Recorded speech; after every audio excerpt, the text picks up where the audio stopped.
Welcome back to the Simply Christian Life. I'm Michael Hunn, the Bishop of the Diocese of the Rio Grande, which encompasses New Mexico and the far west part of Texas, and 40% of the U.S.-Mexico border. What follows is part 2 of an interview with Christina Rathbone, the author of the new book, The Asylum Seekers, which talks about a particular moment in time with respect to U.S. government policy with respect to asylum seekers, and particularly goes into who the asylum seekers are and what the ministry has been like for those of us that have been caring for those legally present in the United States while they sought asylum in the United States.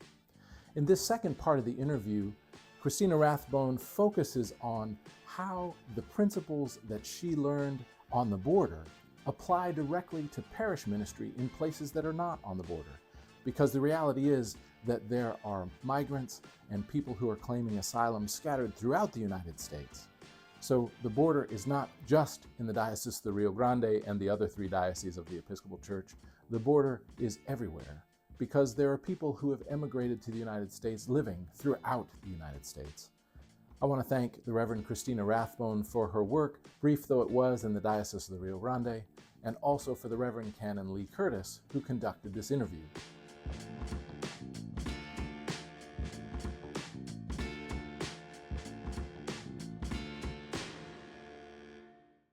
After you were with us, and after we called Ana Reza, a few things happened, and then you ended up back in a parish after having this.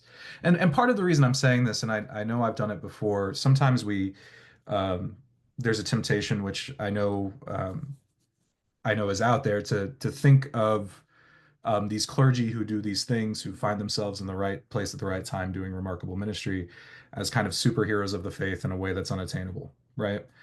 Which is not my experience of you. You're amazing. No superhero, that's for sure. Right. But you ended up back in a parish after having this experience, kind of transformative, remarkable. What came through for you in that time in the parish, in your parish ministry? It's such a good question, Lee. So it was my first time being rector of a parish after all these years of ministry. And I was pretty nervous about it because I didn't really know what being a rector of a parish entailed. And in my nervousness, with the help of prayer, I remembered my belief in small, real things, right? And thought to myself, well, I wonder if it works in a parish setting. And I'm here to tell you that yes, it absolutely does. Because what is a parish but a gathering of people, a gathering of manifestations of the divine, each one different from the next, each one with blessings, each one with gifts, and each one with needs. And if I approached members of the parish in the same way that I approached folks on the border, or the same way I approached folks living on the street in Boston, would the same thing happen? And the answer is absolutely yes. Deep, rich relationships between and among people in the parish and the clergy, but not exclusively the clergy, between the clergy and parishioners, and then holding spaces whereby people could deepen their relationship with each other within the parish, leadership, and just people who came to church on Sunday, created such a sense of belonging and of being needed and of being free to express our needs, that combination. And that then becomes the engine for transformation within a parish, transformation within individual people's hearts. And once that starts happening, then groups within the parish start seeking work where they can share that transformation with others. So the focus on the small, the focus on the individual, the focus on small groups, the focus on sort of transforming committees that were vaguely moribund, and by opening them up by saying, we're going to have a worship team meeting. Who would like to come? This is an open meeting. And then creating the space for people to share their truth. That is what tills the soil, in my experience, for a parish to become more deeply rooted in the divine, which then, of course, has benefits, like the proverbial mustard seed growing into the bush, which houses many, many birds. So, yeah, not looking at the big picture. Oh, what are we going to do about X, Y, Z, these problems? But instead looking at the reality that's underneath, always underneath the big picture of this person and this person and this person and the blessings and needs inherent of each individual. It's all about, for me, it's all about that one-on-one relationship and then that small group relationship, which then grows. So, so let's say with that worship committee, it's been more or less moribund, and that can happen in the Episcopal Church. We have the Book of Common Prayer. We can say prayer A until Jesus comes back, and that's okay for some of us, not okay for everybody. So let's say you have that group, or even within our parishes, we have folks who attend on Sundays. They may or may not know each other. What's the spark, or what's the approach that you've taken to put that kind of soul work on the table? And how have you learned to get that moving in a way that you feel is generative? Number one, delicious baked goods, All which right. sounds like a joke, but is actually completely true. Mm, So that was one of my first jobs, finding the best baker in the parish. And she was incredible. She still is. I'm no longer in the parish, but she still is an incredible baker.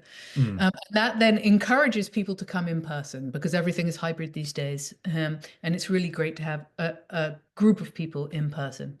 The second thing is no matter what we were meeting about, it was worship, it was engagement with the broader community, we always started with a brief Lectio Divina, which takes people out of just the brain and starts introducing the brain-heart combination. And it takes 7 or 8 minutes and is so worthwhile. All of us just shifted. You could feel it. We all shift and we shift together. And then inviting people and modeling, telling the truth. Because even if you've been praying prayer A for the past 15 years, people are going to have opinions about that. But many lay people feel intimidated about expressing those opinions because they're not the experts. They don't really know. But their opinions are just as valid as anybody else's. And once you get 2 or 3 people telling the truth, particularly if it's slightly against the ordained leadership, like we know you like this, but I actually don't like that, then other people start daring to tell the truth. And once you have people telling the truth, it becomes a very living, energized meeting. And then the final part is taking some of the smaller suggestions and implementing them straight away so that people then the next Sunday see what I said. I really miss having kneelers, which was something in our parish because we worshipped in rented space. It turned mm. out a whole group of people really missed kneeling to receive communion. I had a kneeler in the rector's office, which I never used. So someone would put the kneeler in their car and that next Sunday brought it.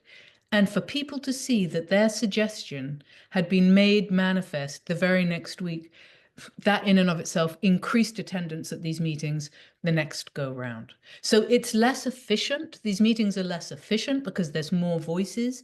But no matter what you're doing on the surface of things, talking about worship, the real work is happening underneath that of building and deepening community and trust Mm. and inviting the gifts and the needs of everybody, the gifts and the needs, the gifts and the needs, making church a place where gifts and needs can be exchanged in freedom and trust and safety.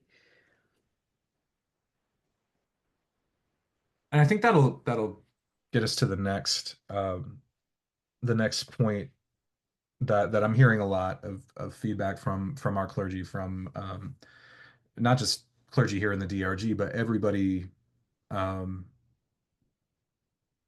I think this is a kind of global piece that we're confronting right now. Um, I feel like there's an impulse right now to distinguish between kind of truth telling and safety. We are in a time where truth telling may not be safe, and we also there might be congregational systems. I'm not saying that they're out there.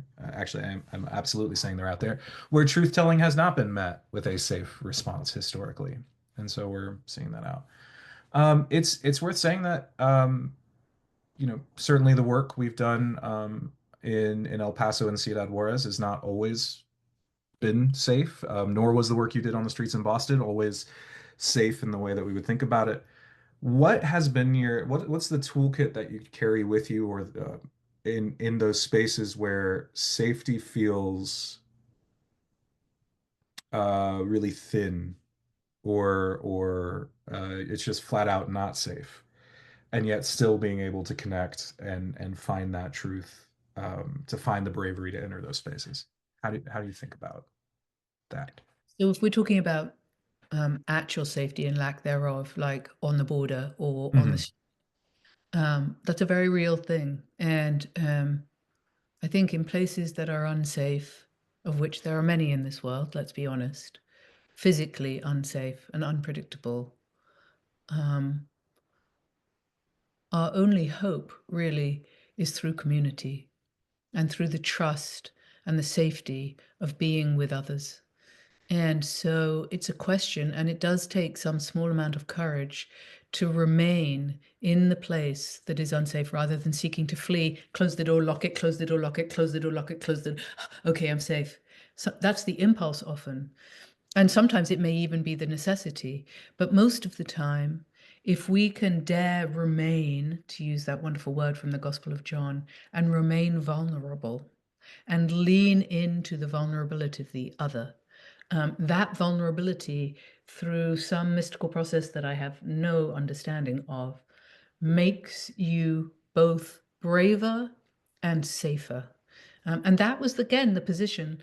I just have to keep going back to Jesus, of Jesus. I'm looking now above my screen at a crucifix I have there of Jesus on the cross. It's an extremely unsafe place to be, but his response is to open his arms, right? To be vulnerable and allow, as I said in that reading before, the everything that we need, we already have within us. Allow that to rise up in the face of the other and to be reflected by the other and to the other. Um, so that at least is the only thing I know how to do in places that are physically unsafe, which are, thanks be to God, in my own life, the anomaly. If you're talking about safety, emotional and psychological safety, which is also really important in the parish, I do think that that is the work of the pastor to encourage, and it's such a good point, Lee. It's why I've missed having conversations with you so much, to Thank you. encourage honesty, but honesty in love, not Mhm. ripping apart, tearing apart honesty. That's the kind of stuff that happens when people aren't given a voice, right? Then you start shouting because you're not being heard. But if you're given the opportunity to speak, you get to just speak. And so the violence of your truth, even if you're in opposition to another, has gone away because you're not desperate. You know you have a place. You know your voice is welcomed when you agree with others and when you don't agree with others. And that just builds up over time, especially what I always found myself doing was saying, even if someone said, something horrible about my preaching or whatever, horrible to me, possibly very true, my first words out of my mouth, and they were true, were thank you for having the courage to tell the truth, because that's what we're all about in church. The truth will set you free. That's what we're all about. Now let's think about what you just said and let's talk it through. So again, it has to do with the being open and being rooted, I guess, in the end, in the truth of our own belovedness, which for me is often very, very easy to forget about. But I know that when I remember it and root down into it, the depth of my belovedness, the absoluteness of it, then any kind of criticism or even danger becomes much less terrifying to me. That is a much more mindful process than the ones I have entered into. I've tried to work on this, but I will find myself well into a situation, um, looking back and going like, "Oh, the safe place was back there," and now I have to figure this out. Um, so please do it. Please do it Tina's way and not my way. No, no, that's my way in the ideal. Right, Yeah, right, I'm not going right, to tell you about all my absolute disasters, which are part of it too, right? Which are right, right. also Oh part. yeah, absolutely, absolutely. Um, yeah, those situations where I can't remember the specifics of it, but I do remember a few times being right there on the bridge in Juarez, and you and I getting back through the turnstiles, and I was like, that was really bad, right? Like that was not good. But That's right. there is holiness in those moments as well. Retroactive terror. It's a real thing. It Yeah, in is. the It moment is. you can't even be aware of it because it's just too overwhelming. Once you're safe, you can be like, Oh my Lord, that was, yeah. I remember leaning against those gates with you often in that posture. Hmm. Well, and I do think too, we talked a little bit in the and as we were getting ready to start recording, and you'd mentioned talking about the feeding of the 5,000, which I think this is one of those pieces. This might not have been where you want to go with it, but I'll take the segue, where there is a group of 5,000 people, and there's a little bit of temerity in the disciples' voice as they're coming up to Jesus, like, we have to let them go, or we have to feed them, and feeding them is not possible, right? And it's from that space, right? So I wanted to hear kind of, I know you've been working with that text, which I absolutely love, and wanted to explore that a little bit with you Yeah, in this section. I just want to say clearly in advance, I don't have anything particularly profound to say, and certainly everyone has already had this thought. But that said, what is it? 2 loaves and 5 fishes, 5 loaves and 2 fishes. Um, Absolutely not enough. Indisputably insufficient amount of food to feed 5,000 people, which Jesus very clearly is saying, feed them. So I don't think not a little bit of temerity, but much temerity of just like the impossibility of it all. And yet, somehow, by God's grace, the insufficiency becomes superabundantly enough. Mm, So often, I think, and especially in our culture, not enough has become a reason, has become a barrier. It's not enough becomes no. I want to do this thing, but it's not enough, no matter what it is. If it's starting a ministry on the border, if it's developing a Bible study group in a parish, whatever it is, it's very easy to say that is not enough for the big picture problem or problems. There are problems 360 degrees around us. But in fact, if we offer that which is absolutely clearly and indisputably not enough, if we offer it anyway, it becomes enough, if only because it becomes a stepping stone to the next thing or the next possibility or relationship with other people who then are prompted to offer their completely insufficient offering, which then inspires the next person to offer their tiny little crumb of fruitcake. And then bit by bit by bit, you have a feast that is fitting for all and comes from God. It really is a question of faith, but as people of faith, I think we need to embrace not nearly enough as an absolutely superb starting point. So when we have those words in our head, oh, it's not enough, it's like, oh, hallelujah, it's not enough. Let's do that. Let's do that. Because if we get stuck on trying to figure out the thing that is enough, it's like you said earlier on about the border. I mean, what a calamity. Nothing is enough. And so if we try to fix the whole situation on the border, we will be paralyzed. But if we try to work with these people that God has given us, these 5 people, 4 people, 25 people, well, then that becomes hugely enough for us and for the 25 people. And who knows what will come from it? And who knows how many groups of 25 people you had in the shelter, right? You didn't have one group of 25 all along. It was way more than 25 people. So not enough is actually has become for me a signal of excellent place to begin. mm, mm. And I hear the other side to that, and certainly like that has been true. You know, there are certain numbers that I've held on to. I accompanied 83 people with you on the bridge that got through, Mm. and 83, like, I hold that number. And then it was 1700, I think 1728 that we had in the shelter at St. Christopher's up until this most recent pause, right? All in iterations of 25, 1728 which from the is not 25, nearly enough. but it's the feeding of the 5,000. Right. And so, but I also know during that experience, and I want to kind of again hearing the the kind of spiritual um, heaviness that there is.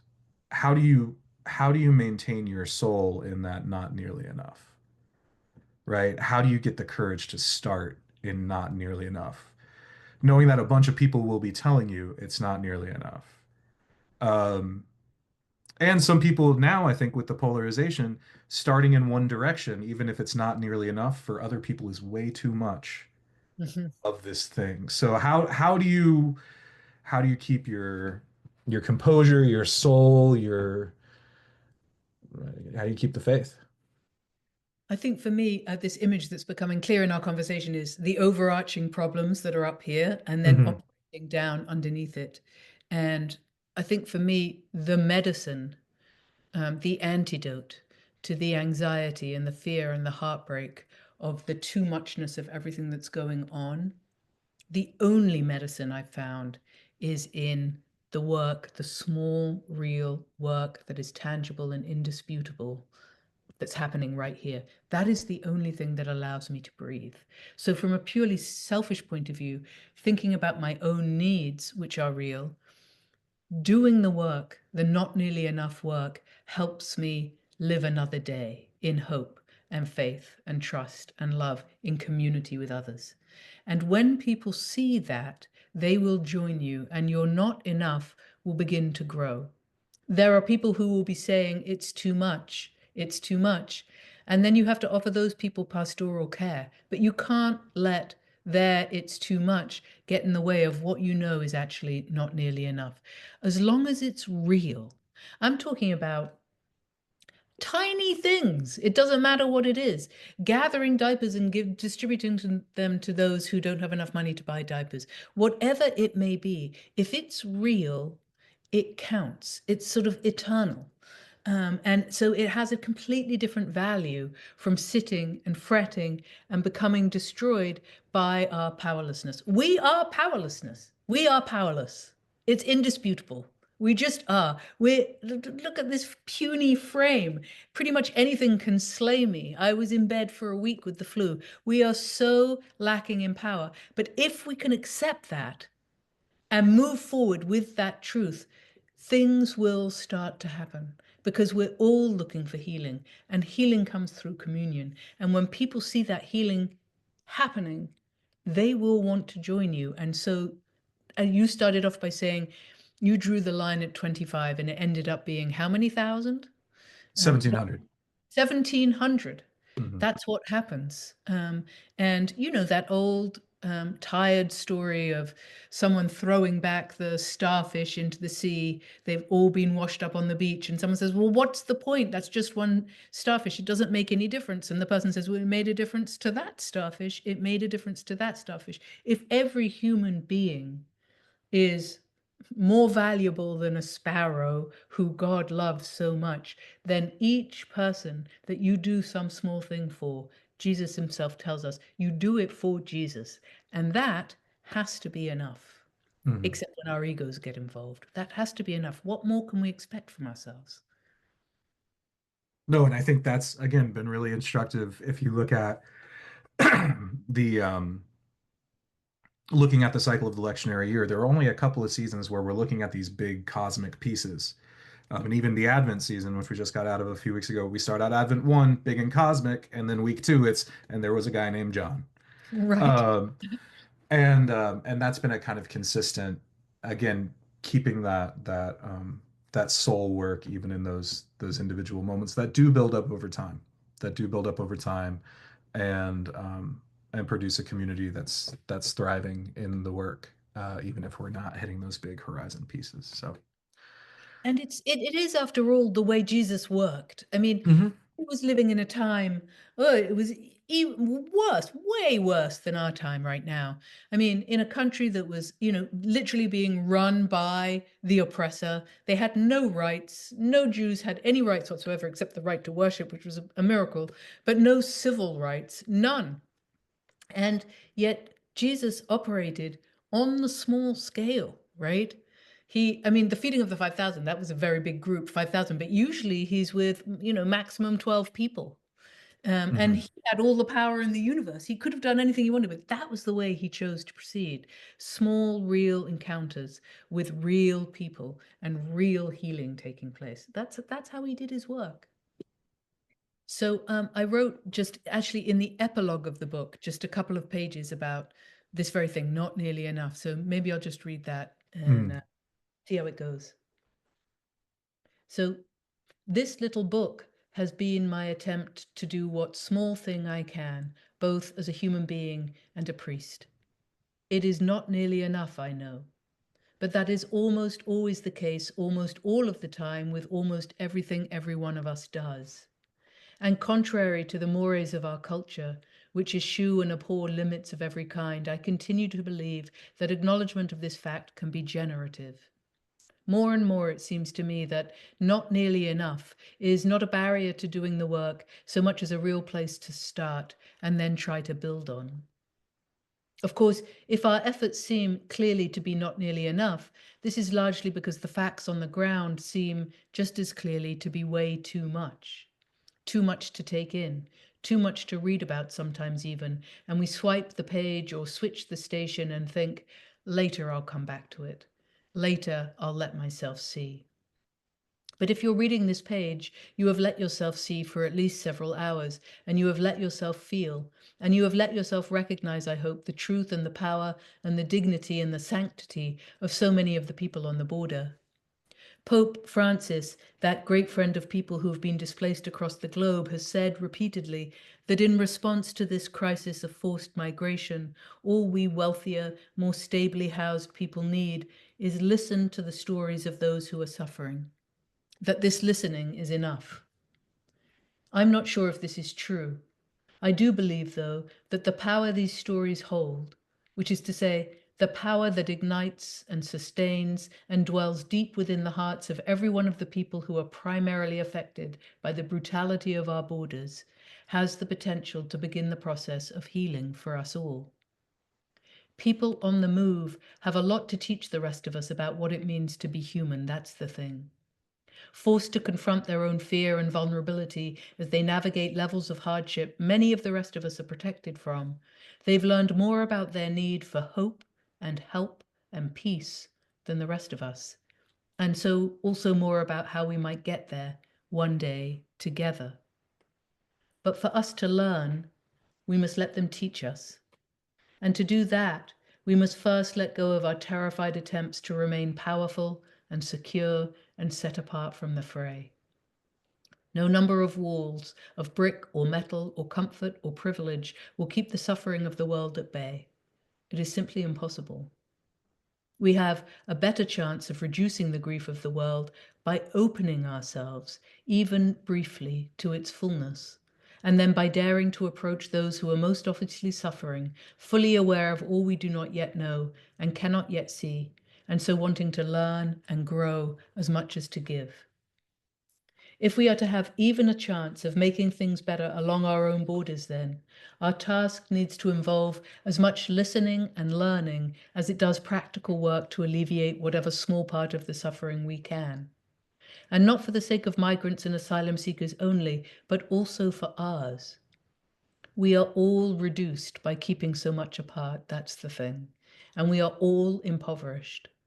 Because the truth of life revealed in the broken places, which is to say, the truth of hope and of need and of love, is as essential to those of us who live in comfort as it is to those who do not yet. This isn't as easy as it sounds. Even if we do honestly desire to help make the world a better place, spending time with individuals is a slow, pitifully local way to do it.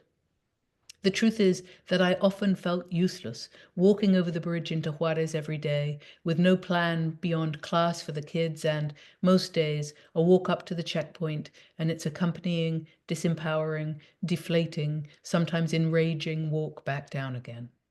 Why am I doing this, I'd ask? What is the point? The questions still feel very real, even all this time later, and I find myself answering them again the way I always did. Because in this way, I share at least a little in the suffering and real powerlessness of the people, and somehow leaning into that, the action itself, I mean, the act of leaning in draws me into the power of God, which only those who know their own powerlessness seem to have access to. And with this power, what? I was able to write this book, perhaps, and you have been able to read it. And from here, who knows? One thing I'm certain about, the border is everywhere in our country today, its effects and also its people. Families from the street by the Paso del Norte bridge are right now making lives in the big cities, small towns, and rural communities of every state of this country. If you choose, it would be simple to find ways to connect with them. But what good would that do, I hear you say? It's not enough. And I know, believe me, I know how you feel. But then I remember, not enough is better than nothing. Not enough, once accepted, keeps us going and leads us on. Not enough, in the end, draws us towards each other in love and awareness of our mutual need. And when that happens, well, when that happens, you will know. Well, Tina, thank you so much. Thank you so much for the time. And so I also want, this is the plug that we'll put for multiple points. You're going to be with us in person in Albuquerque on The 16th March 16th. and Well, 15th, I think. yeah. So, okay, we'll edit that out. So you're going to be with us in person at the cathedral for a reading of your new book, The Asylum Seekers, which comes out on March 18th, anywhere books are sold. And we'll be doing a reading and a bit of a panel discussion. This is a victory lap in some ways for RGBM and the work that we've done, particularly with Asylum Seekers since 2019. And so Ana Reza and I and Tina will be there at the cathedral at 5 p.m. on the evening of the 15th to talk about what this experience has been, how it's grown, how it got started, some of the philosophy underlying the ministry.